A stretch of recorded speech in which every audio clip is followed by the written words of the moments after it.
नमस्कार मित्रांनो, स्वागत आहे तुमचं आपला एका नव्या व्हिडिओमध्ये। मित्रांनो, 23 तारखेला जे कराड उत्तर केसरी मैदान होणार आहे, भव्य दिव्य असं मे महिन्यातील शेवटचं मैदान होणार आहे। त्यासाठी प्रथम क्रमांक आहे 3 लाख आणि लाईव्ह असणारे P3 चॅनलवरती।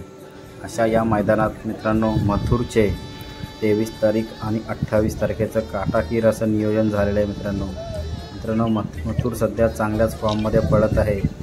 गेले 3-4 मैदान झालं सतत गुलालात राहणारा नंदी आहे। त्याचा पहिला मित्रांनो 23 तारखेला लखन संभाजी एक्सप्रेस नगर लखन या नंदीसोबत फिक्स झालेला आहे। मित्रांनो 23 तारखेला ही जोडी अतिशय तुफान वेगाने पळताना दिसणार आहे। तर मित्रांनो 28 तारखेला कोडेगाव हिंद केसरी मानकरी आदत किंग अर्जुन हा मित्रांनो ते 28 तारखेला मथुरचा पहिला फिक्स झालेला आहे। असं या दोन मैदानात काटाकीर असं मथुरचं नियोजन झालेलं आहे। धन्यवाद।